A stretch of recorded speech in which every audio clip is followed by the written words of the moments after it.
Today, I'm actually just making this video because I have just discovered how to use my phone to film myself. I'm so excited. We have never seen quality this good ever. So that's why I decided to film this video today. What are the influencers that you follow attempting to create? And if they're trying to create, I'm doing the finger thing again. I'm going to stop. I'm just going to wave my hand instead. If the influencers that you follow and that you look up to and that you idolize are encouraging, if their content is in any way encouraging a cult of personality, if the creator has constructed an us versus them dynamic between you and the creator and the critics of the creator, if the creator that you like to watch has constructed an us versus them dynamic between those two groups, then I really do think you need to be watching out. And if it blows up into a whole thing, and especially if they make videos about these things and they are profiting from these quote unquote scandals and this us versus them dynamic, then I personally think that you should absolutely be taking a step back and questioning what's going on here. Why is this person constructing this narrative? What narrative is being constructed? What narrative am I being expected to buy into as someone who supports and likes this, character, personality, brand? What are we? It's okay for you to have standards in your relationships, even the parasocial ones. That's the point I'm trying to get across here. You can have standards for people who are in your circle, your real life circle, standards and boundaries, because they both go hand in hand. That also should be applied to your parasocial circle. So with the internet and, how things are changing in the world, parasocial relationships are going to continue to exist. We're not going to be able to get rid of them. Criticize them as we do. We are stuck with them now. So why not have standards for your parasocial relationships? Do you have healthy boundaries with this creator that you are looking up to and you are idolizing? Do you accept everything that they say, no questions asked? Ask yourself these questions. Ask yourself what kind of power dynamic and what kind of narrative is being constructed there. If parasocial relationships are anything like regular in real life relationships, then of course they can be abusive. I think we need to be very, very wary about creators, using the parasocial relationship that they have with their fans in order to avoid scrutiny, in order to construct narratives of us versus them when it comes to critics and stuff like that. Obviously, I'm not saying that anyone is perfect. I personally have my moments when I go off at people. I'm going to admit that I go off at people that I disagree with. I am actually so happy with this microphone, and I wouldn't have been able to get it without the support that I've had on this channel. So thank you so much, because I love it so much. Not only as a commodity, because in this hellscape, what else do we have to comfort us? But as a symbolic object. I've been really trying to take my voice back recently, to take the mic. So this little challenge that I'm doing with myself, uploading every day for I don't know how many days, or every few days, I'm trying. These are all parts of steps that I'm taking in order to try and express myself more about these topics that I think about so much, because my brain is just constantly going. It's just going all over the place. A blessing and a curse. Angel and devil. Harmony and chaos. I really hope that my chair isn't sinking too much, because I can feel it sinking sometimes, and I don't know if people can see that. I think my makeup looks pretty good. I promise you that it's okay to doubt the people that you follow. It's okay to question the influencers that you like to listen to. And it's fine to not take sorry for an answer. Apologies are not the be all end all of situations, because situations are complex. Situations where people have done and said incredibly insensitive and offensive and harmful things are incredibly complex. And thinking that a simple video can just resolve that, can just close the curtain on a situation completely, I think is a very dangerous way of approaching harmful things done by people in positions of power. You know, power. That's the thing as well. I think the thing with YouTubers is that I think that quite a lot of YouTubers think that they aren't very powerful. In their minds, they downplay the power that they have. Because I think it's easier. It's easier to deal with being a YouTuber if you downplay it a little bit.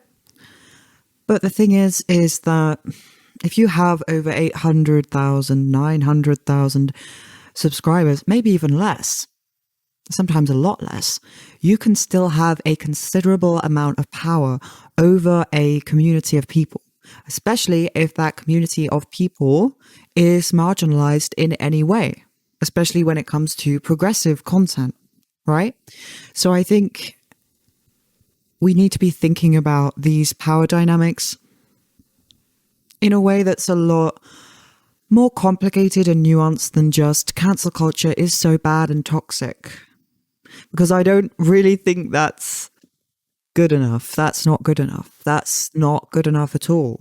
That's shit, actually. I have opinions. I will not lie. If you make content that is anyway progressive on the internet, people from marginalized communities will generally know about you if they are online already, because that is just how the internet works, I guess. It's just communities that are very leftist or very progressive tend to watch the same people. We like watching political entertainment. We like hope. We like to think of a better world, because what else would keep us going? And so we flock to people online who make content that gives us some kind of hope.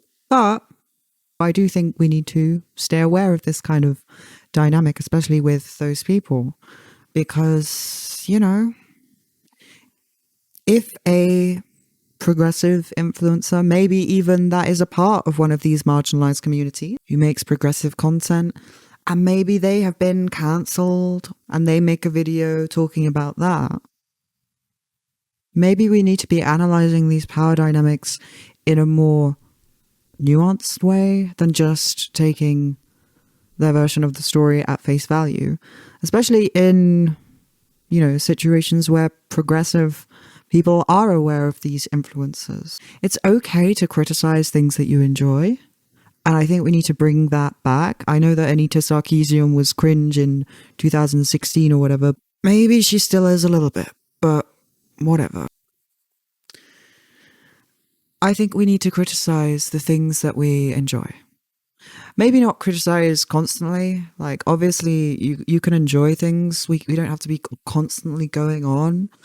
But I think we need to remain aware. And we especially need to look at the whole situation and not just take someone's word for a situation without investigating what communities were affected and listening to them.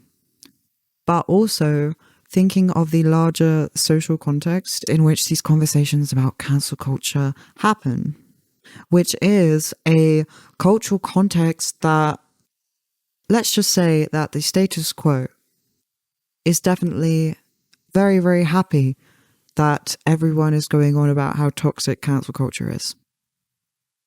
And so is the right, actually. The right is also very happy about that. I just thought I'd put it out there, you know? I think we need to remain aware of these conversations. And I'm not saying that we can't have discussions about Twitter and how Twitter is pretty toxic, because in many ways it can be. I'm just saying that we should remain aware of the fact that people that we look up to can also have a lot of faults. And the relationships that we have with these parasocial relationships that we have with these people, because they're not parasocial people, they are, in fact, they are real people. I am a real person. We need to question these relationships from time to time. It's fine. It's fine. You could do that in your real life relationships too. You can take a step back. You can always take a step back and think, is this good for me? What is this situation? Should I think about this more before I don't know. I'm not saying don't trust anyone, but I am saying, do I have trust issues? Maybe. Am I also very naive? Maybe. Do those two things contradict each other constantly? Maybe. I would recommend that people go and check out this podcast that I listened.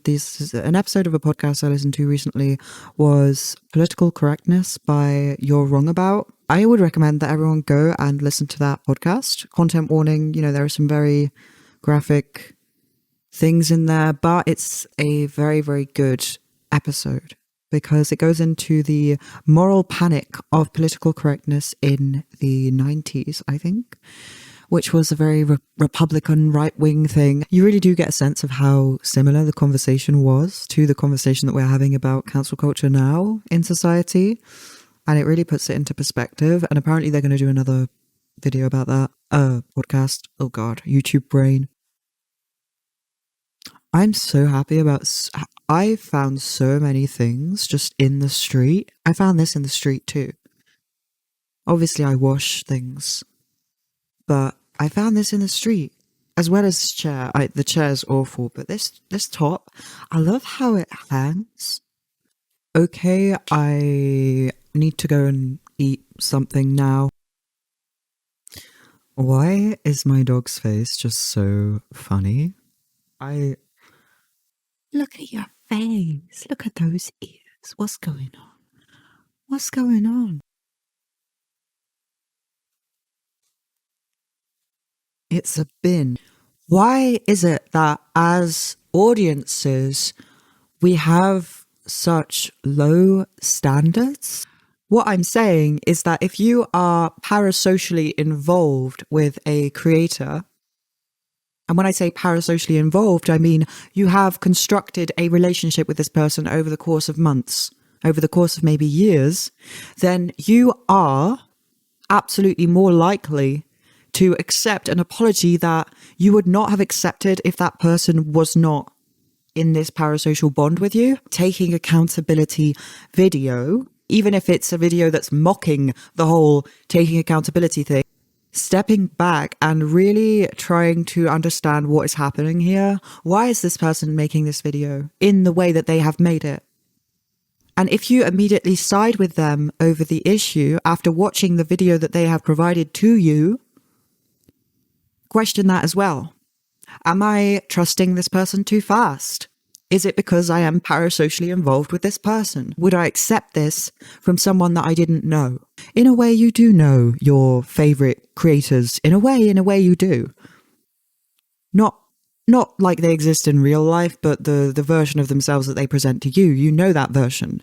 Step back from that creator, that influencer that you've come to know, and think to yourself, would I accept this? Should I be accepting this? Is my integrity intact if I accept this as an excuse for what happened? Is it okay to go on from here as if nothing happened and, snap back at people when they bring up the past offenses that this person has done? Or is it completely understandable and acceptable that people are angry and will stay angry no matter how many accountability or videos or video essays? I say this as someone who has a platform and who wants to be held to these standards that I'm describing to you now. The amount of people I see forgiving people almost immediately for things that are egregious and are just more and more. I am seeing people dismiss this kind of thing as just simply, oh, it's just edgy humor. It's just edgy humor. Everyone had their phase. Everyone had a phase. Everyone had a phase when they were literally a grown adult. Everyone had a grown adult saying obscenely racist things, or a teenage phase saying obscenely racist things and doing blackface. And it's like, no, we are expected to forgive people.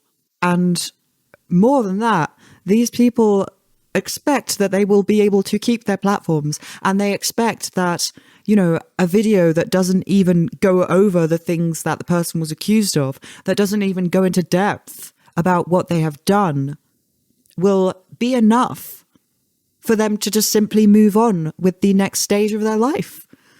A lot of people think this, that they can just keep making money online, that they can just keep existing and keep their audience and their platform after saying things and doing things that are just, a cancel culture discourse.